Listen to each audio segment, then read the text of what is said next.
Celebration partner, Morpheus, Dare to Dream.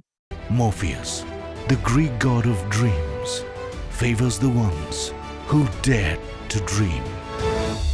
Sir, आप IIT, IIM से पढ़ाई करते हैं और एक आध्यात्मिक गुरु के रूप में हैं। एक वो मोमेंट होगा आपकी लाइफ में, पता नहीं होगा कि नहीं होगा, इसको आप बताइएगा। नहीं है। लेकिन वो एक ठीक है, मान लीजिए नहीं होगा मोमेंट, कभी तो ये एक होगा ना कि एक आप IIT किस ख्वाब से गए होंगे, IIM किस ख्वाब से गए होंगे, एक डेयर टू ड्रीम मोमेंट जिसको कहते हैं, ठीक है। When did you dare to dream, आचार्य प्रशांत? बात बहुत सीधी है, कोई मैं विशेष नहीं था। सब छोटे बच्चों में, या सब में नहीं होती होगी तो बहुत सारे छोटे बच्चों में दुनिया के प्रति एक करुणा का भाव होता है, वो मुझ में था। वो मैंने कोई हासिल वगैरह नहीं करा, प्रकृति की बात है, जन्मजात है। जानवर को चोट लग रही होती थी, मैं उसमें बिल्कुल बेचैन हो जाता था कि क्या चल रहा है, क्या चल रहा है। एक बार हम कहीं पर ठहरे हुए थे, मैं था, पिताजी अपने किसी ऑफिशियल काम से गए थे, मुझे कब की बात है? काफी ये पुरानी होगी तीसरी चौथी में रहा होऊंगा मैं। अच्छा। तो वो वहाँ पर रात में आ गया, एक बनारस की बात है, तो वो रात में आ गया। उस समय साधारण सा होटल वो लेकर के कि मैं मसाज करूँगा, और उसको लौटा दिया कि नहीं भाई, नहीं चाहिए ये सब। और मैं उसके बाद रोता रहा बहुत देर तक कि ये कैसे हो सकता है। वो लड़का सा था, 14-18 ऐसे कुछ रहा होगा, कि ये कैसे हो सकता है कि कोई रात में आया है ये हाथ में लेकर के कि ये करना है। तो वो सब था। तो उसके नाते मुझे लगता था कि दुनिया जैसी है हमें इससे बेहतर बनानी है। कोई क्यों किस तकलीफ़ में रहे, और ख़ास तौर पे जो कमज़ोर हो और उसके साथ गलत हो रहा है, अन्याय हो रहा है, कुछ बोल भी नहीं पा रहा है। बड़ी पता नहीं आपने देखी है कि नहीं देखी है, पर आप कहीं कमज़ोर हालत में हो और फिर जब आपके साथ बुरा होता है ना, तो कई बार आप खुल के बोल भी नहीं पाते कि आपके साथ कुछ गलत हो रहा है। तो वो चीज़ मुझे अखरती थी बचपन से, और मैं उसका बिल्कुल क्रेडिट नहीं ले रहा हूँ। मैंने उसमें कुछ हासिल नहीं करा है, वो जन्मजात चीज़ थी और बहुतों में होती है, मैं ख़ास नहीं हूँ उसमें। तो मुझे लगा ज़िंदगी में कुछ बदलाव लाना है, इस नाते मुझे जाना था सिविल सेवा में। ठीक है। और जब मैं पढ़ाई कर रहा था, ये अर्ली 90s की बात है, उन दिनों में IAS में सिलेक्शन 60-70% IITians का होता था।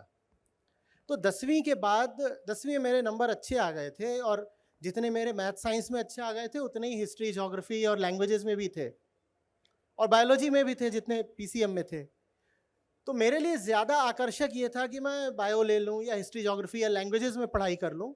मैंने PCM सिर्फ इसलिए लिया कि IIT चले जाओगे तो वहाँ से IAS बन जाओगे, वरना मुझे इंजीनियरिंग का कोई विशेष शौक नहीं था, या इंजीनियरिंग से मुझे कोई समस्या भी नहीं थी। मैं इंजीनियर होता तो एक अच्छा इंजीनियर होता, लेकिन किस ब्रांच में थे इंजीनियरिंग की, मतलब ये बता दीजिए। सन 95 से 99। ब्रांच कौन सी थी? Branch textiles and polymer. अच्छा। तो मैं डॉक्टर भी होता तो मैं एक ठीक ठाक अच्छा डॉक्टर हो सकता था, या लैंग्वेज में चला जाता। लेकिन वहाँ मैं सिर्फ इसलिए गया था क्योंकि लगातार कंपटीशन सक्सेस रिव्यू में ये छपता रहता था कि भैया IAS में जिनका सिलेक्शन हुआ है वो सब IITian है। तो वहाँ सिर्फ इस नाते गया था। तो ये तो हुई IIT की बात। IIM में क्यों गया था? क्योंकि ब्यूरोक्रेसी से मोहभंग होने लग गया था। जो काम मैं करना चाहता था सामाजिक परिवर्तन का, वो काम मुझे दिखने लग गया था कि सरकार में नहीं हो सकता है। कुछ देर मैं एकेडमी में भी चला गया, अपने सीनियर से बात कर ली जो एकेडमी में थे, या कि अब कहीं पर कुछ बन करके पोस्टेड थे। समझ में आ गया कि बात यहाँ बनने वाली नहीं है। तो इस नाते मैं, और उसी साल सौभाग्य से या संयोग से मेरा चयन कैट में भी हो गया था। तो वो मेरे लिए दोनों एक ही साल की बात थी, सन 2021 की। तो इस नाते मैं कॉरपोरेट में चला गया कि जब उधर नहीं हो सकता तो क्या पता इधर होता हो, हालांकि बहुत उम्मीद नहीं थी। लेकिन मैंने कहा चलो कम से कम दुनिया में जो इतनी बड़ी ताकत है पैसे की, कॉरपोरेशन की, उसको समझें तो कि ये काम कैसे करती है। तो वहाँ जा कर के देखा, लेकिन पीछे पीछे जो बैकग्राउंड म्यूजिक था वो वही बज रहा था जो छठे अब मेरे बरस से बज रहा था। अच्छा। और फिर वहाँ से निकले, 3 साल 3.5 साल नौकरी करी, कुछ लोन थे, एजुकेशन लोन वगैरह, उनको चुकाया। इतनी देर में जो मेरी रिहर्सल थी वो और जान पकड़ती जा रही थी। मैं पार्ट टाइम जा करके खुद ही कोर्स ड्राफ्ट करके पढ़ाना शुरू कर चुका था कॉलेजेस में। तो 3 साल बीतते बीतते फिर मैंने अपनी संस्था की स्थापना कर दी, और सीखता रहा, वहाँ से सीखते सीखते आज आपके सामने बैठा हुआ हूँ। बस यही है। इस इस पूरी कहानी में क्या कुछ भी ऐसा है जो आपकी कहानी में नहीं हो सकता? इस पूरी कहानी में कहीं पे कोई ईश्वरीय प्रतिभा या दैवीय वरदान है?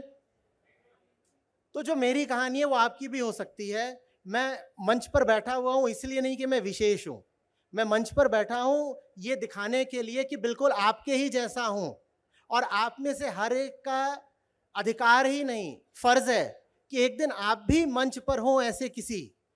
हम सब यही जिम्मेदारी लेके पैदा होते हैं ना, कि अपनी जिंदगी भी बनानी है और दूसरों को भी सहारा देना है।